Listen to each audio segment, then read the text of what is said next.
너무 반갑습니다. 지난 1년 동안 저희 GNS 사역을 기도해 주시고 후원해 주시고 격려해 주셔서 참 감사합니다. 한국에 참 많은 일이 있었습니다.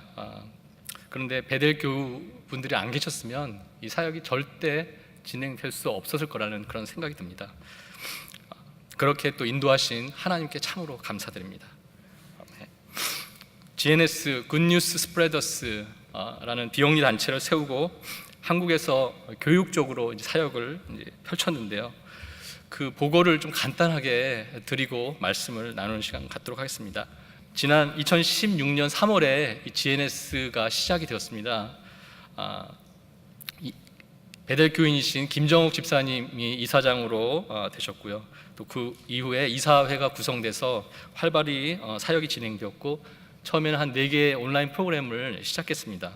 그리고 저희 가정이 2016년 6월에 한국으로 이주하게 되었고요. 저희 큰아이는 12학년 여기서 태어났고, 또 작은아이는 1학년이었습니다. 중학교 1학년이었습니다. 한국에 가서 적응을 하고 일정 기간 동안 한국이 어떤지 26년 만에 갔기 때문에 모르는 부분이 많아서 많이 배우고, 그러고 나서 처음 시작한 것이 이 세계관 캠프라는 것을 개발해서 어린아이를 대상으로 같이 해봤고요. 또 방과 후 프로그램이라는 것을 또 개발해서 진행을 했습니다. 또 작은 도서관을 또 시작했고요. 또 출판사, 방금 말씀하신 출판사도 설립을 했습니다.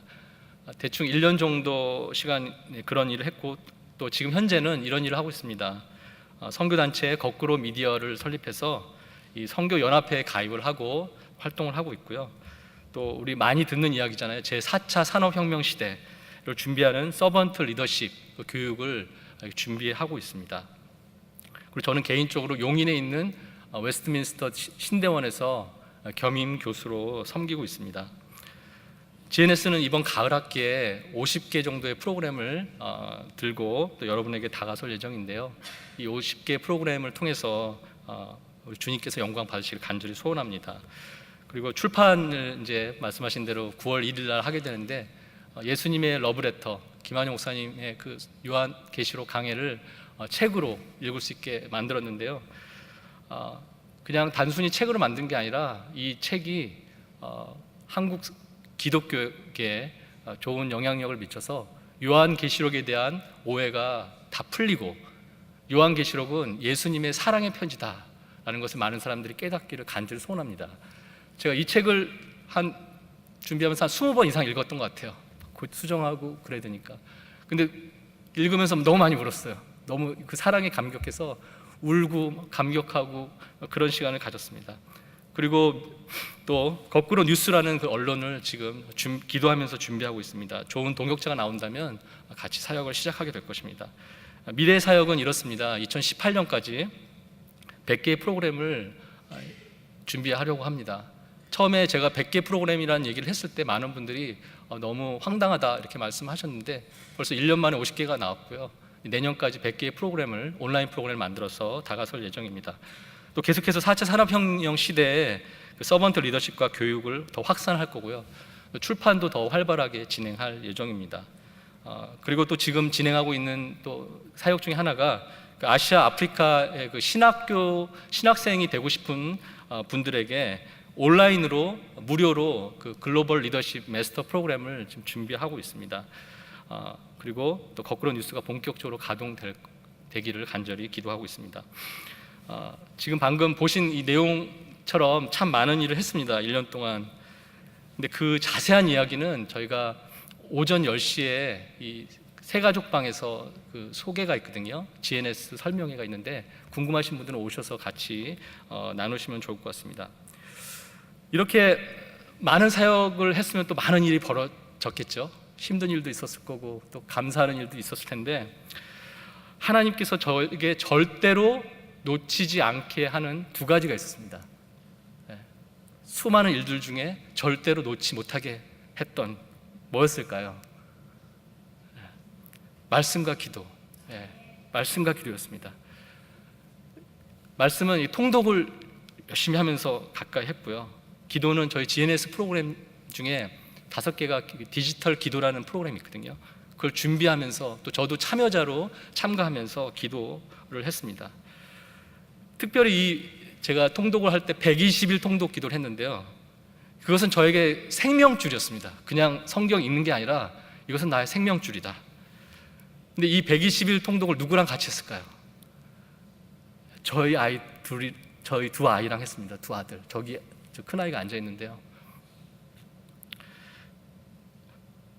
이 통독이 없었으면 제가 버텨내지 못했을 겁니다. 이 말씀을 아이들과 같이 읽으면서 정말 말씀밖에 없구나라는 것을 절실하게 느끼게 되었습니다. 저희 큰아이가 120일 통독을 마치고 이렇게 소감문을 썼는데요, 한번 제가 읽어보도록 하겠습니다. 사도 바울은 고통스러운 상황이 있었음에도 믿음으로 축복을 받았고, 이러한 패턴은 구약의 이스라엘 백성들에게도 계속 나타남을 보게 되었습니다. 말씀을 읽으면서 이스라엘 백성이 하나님을 온전히 신뢰하면 어려움 중에도 큰 축복을 받는 것을 보게 되었습니다. 이는 주님을 믿고 따르는 것이 얼마나 중요한지를 보여줍니다. 부유하건 가난하건, 권세자이건 연약하건, 중요한 것은 주님을 믿고 그에게 모든 영광을 돌리는 것입니다. 자슈아가 했던 것처럼 저도 통독을 하면서 저에게 주신 위로, 격려, 도전, 확신을 여러분과 나누도록 하겠습니다. 만약에 인생의 지금 현재 바닥을 치고 계신 분이 있다면, 또는 위기의 상황에 계신 분이 있다면, 또는 새로운 것에 도전하려고 생각하는 분이 있다면 오늘 말씀이 여러분에게 큰 도움이 될 것입니다. 첫 번째 저에게 주신 위로의 말씀은 이런 것이었습니다. 그 말씀을 한번 읽어보도록 하겠습니다. 같이 한번 읽으면 좋을 것 같은데요. 가능하겠습니까? 예, 같이 읽겠습니다. 시작.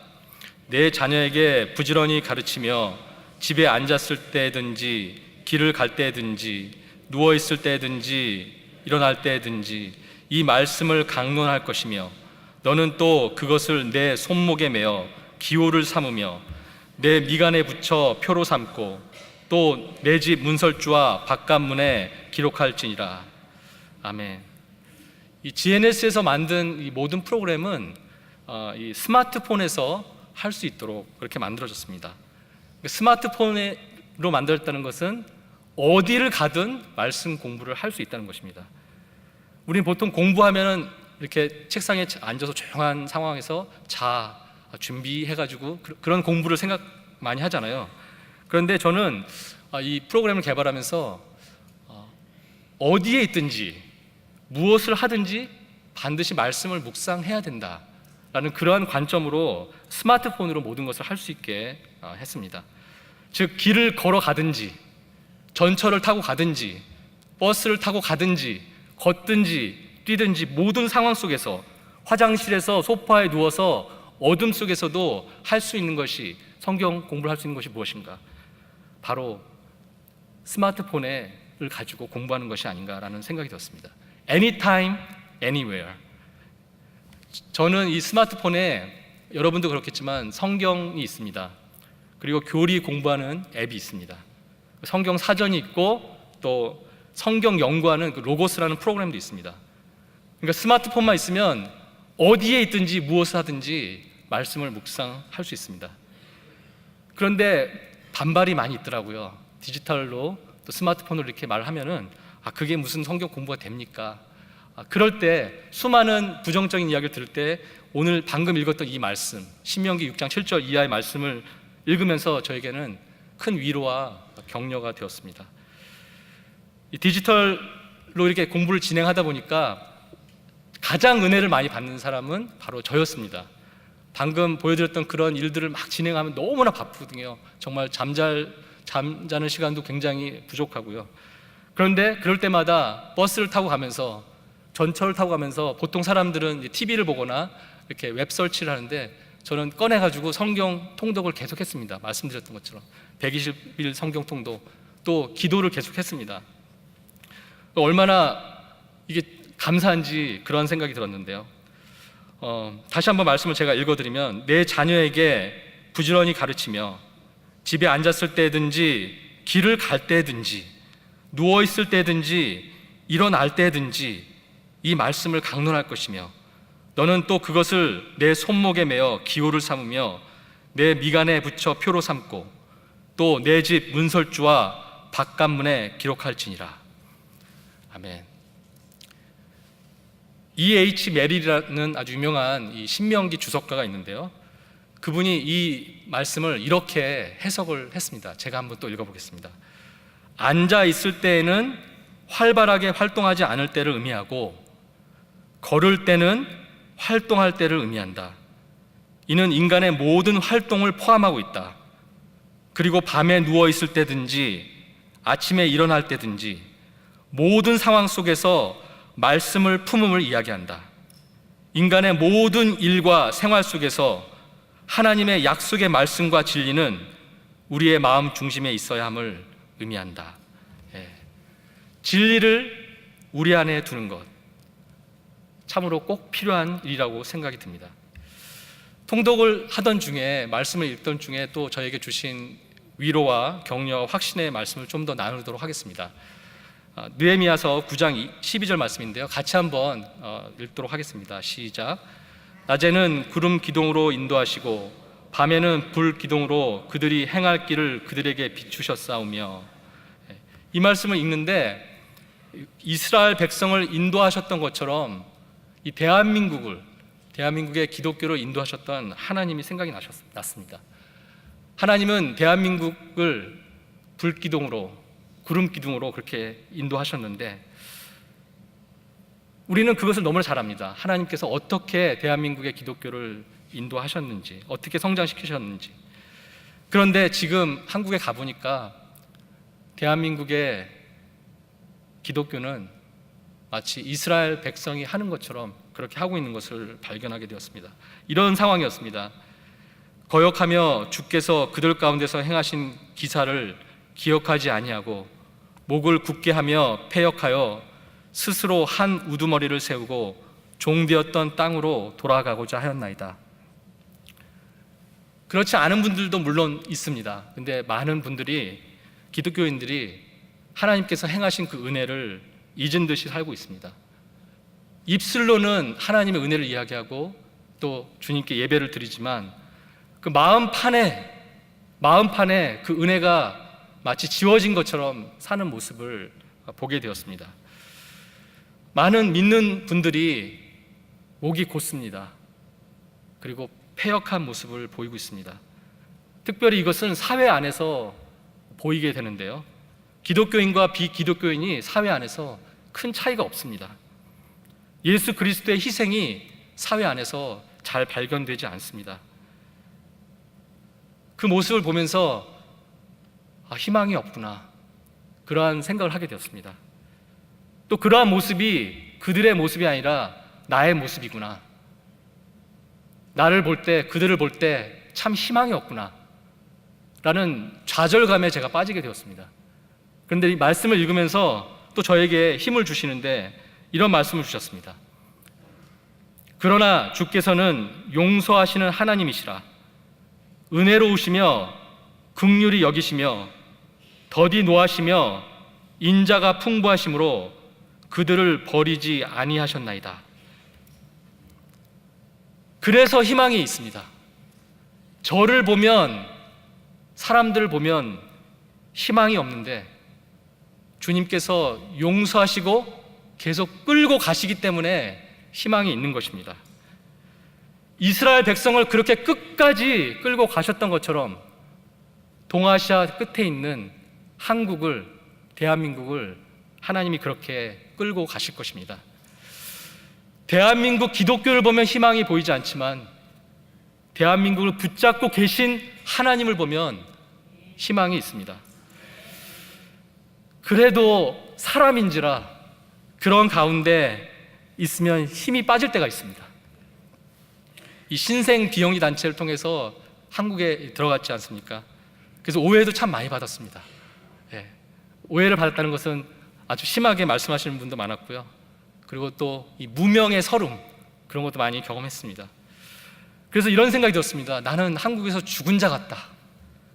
아무도 거들떠보지 않는, 귀찮아하는 그런 존재. 마치 벌을 받는 것 같은, 내가 한국에서 벌을 서는 것 같은 그런 기분이 들었습니다.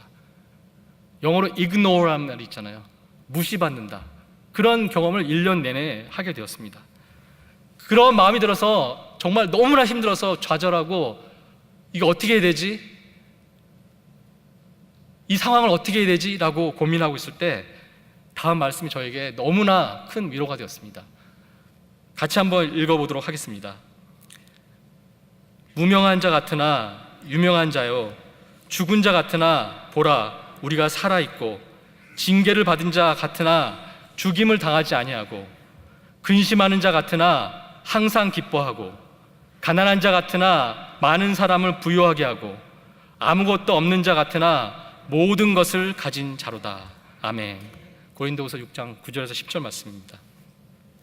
한국에서 사역을 하는데 이 말씀이 얼마나 위로가 되었는지 모릅니다. 정말 철저하게 무명한 자이지만 주님 안에서는 유명한 자라는 생각, 저에게 큰 위로가 되었습니다. 저희 큰 아이가 자슈아가 대학을 가게 돼서 같이 오게 되었습니다. 그 자슈아가 자기가 가게 될 대학에서는 무명한 자잖아요. 누가 알아보겠어요. 근데 저에게는 제일 유명한 자예요. 밥은 먹었는지, 친구는 잘 만나고 있는지, 학교 생활은 어떤지 제일 유명한 자인 거예요. 마찬가지로 믿는 자는, 하나님의 자녀는 주님 안에서 유명인인 거예요. 이 세상에서는 무명이잖아요. 그런데 주님 안에서는 유명이라는 거, 그것이 저에게 큰 위로가 되었습니다. 한국에서 계획을 세워서 갔지만 그렇게 무시되고 무명인으로서 살 때, 또 죽은 자처럼 살 때 계속 저에게 주시는 말씀, 주님 안에서 너는 살아있다, 너는 죽은 것이 아니야, 살아있다, 그런 마음을 계속 주셨습니다. 하지만 계속 어려움은 계속 진행됩니다. 미국에서 태어나고 미국에서 계속 자라고 12학년 중학교 1학년 한국에 갔더니 어떤 일이 벌어졌겠습니까? 너무나 힘들어하는 거예요, 아이들이. 나름대로 결심하고 갔는데 너무 힘들어하는 거예요. 또 그래서 가족 전체가 굉장히 어려웠습니다. 소위 말해서, 세상적으로 말해서 불화도 막 있었고요, 심하게 싸우기도 하고, 정말 내가 왜 한국에 왜 왔지? 그리고 저희 아이들한테 미안해를 30번도 더 한 것 같아요. 미안해.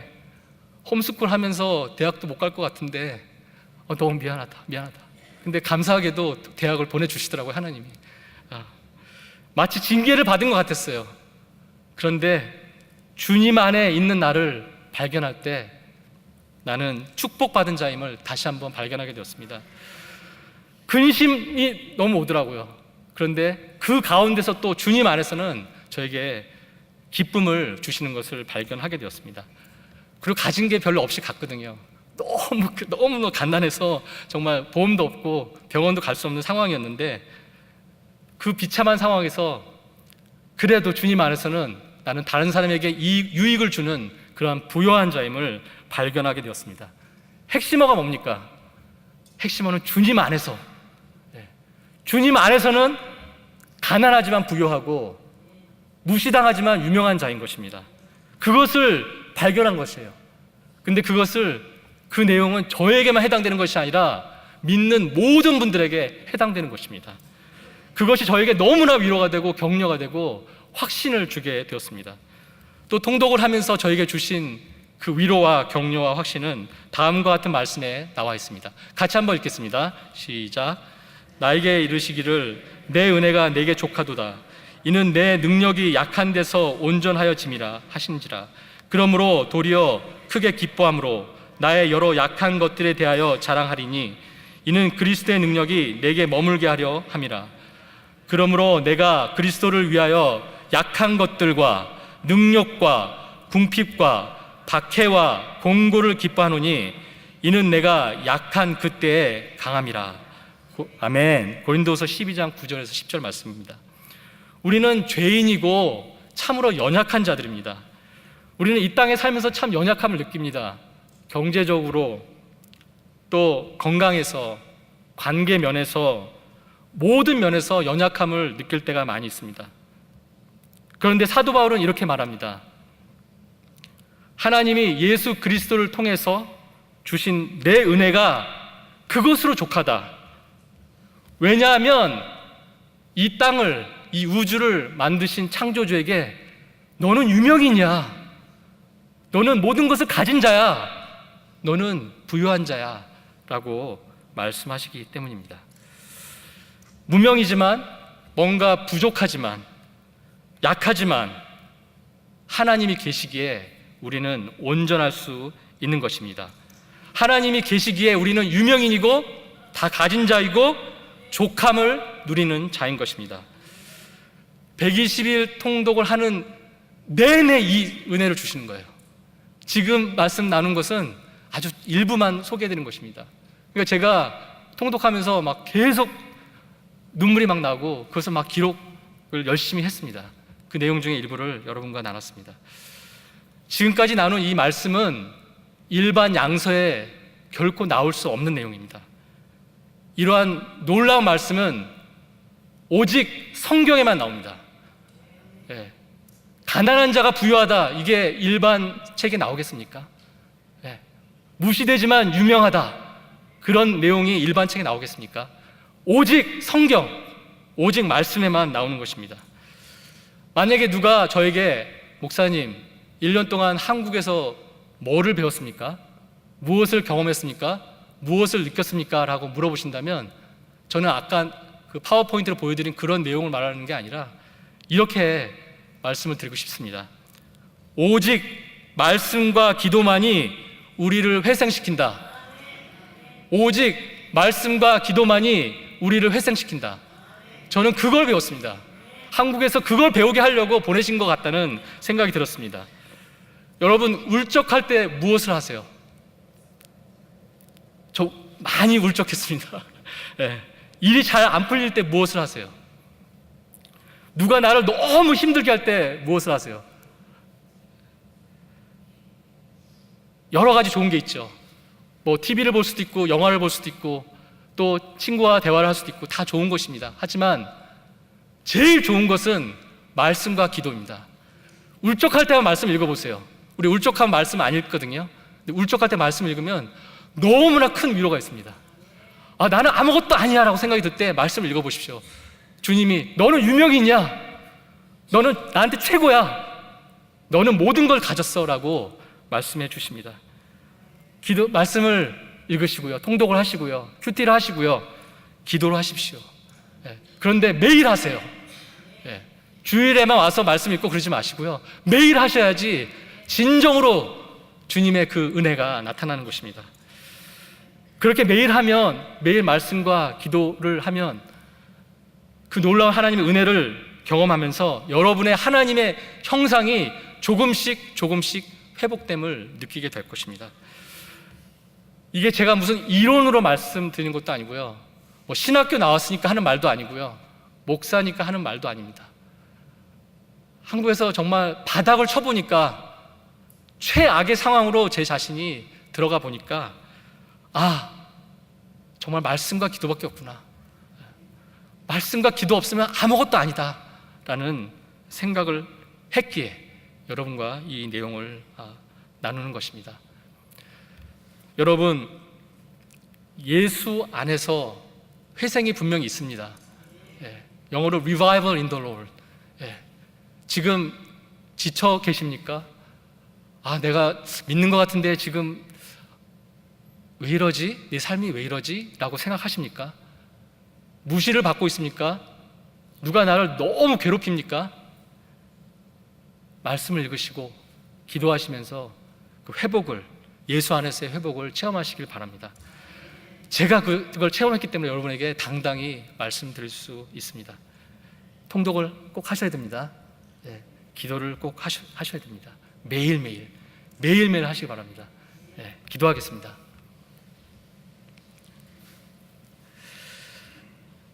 주님, 한국에서도 계시는 주님, 이 땅에서도 계심을 믿습니다. 우리가 위축되고 힘들 때, 우리가 무명인이라고 느낄 때 주님께서 우리 마음 가운데 오셔서 아니야, 너는 유명인이야, 너는 나에게 유명인이야, 너는 다 가졌어 라고 말씀해 주시는 아버지 참 감사합니다. 우리로 날마다 말씀을 읽는 그 마음을 주시옵소서. 우리가 아무리 노력해도 되지 않는데 주님이 주셔야만 그렇게 할 수 있음을 고백합니다. 말씀을 읽게 하여 주시고 기도하게 하여 주시고 기도를 통해서 주님의 뜻과 그 마음을 알 수 있도록 주여 도와 주시옵소서. 주님을 만나 뵐 때 오 주님, 그 말씀에서 읽었던 그 주님이시군요, 그 기도 가운데 함께 하셨던 그 주님이군요 라고 고백하는 우리 모두가 될 수 있도록 주여 함께하여 주시옵소서. 감사드립니다. 이 모든 말씀 예수 그리스도 이름으로 기도합니다. 아멘.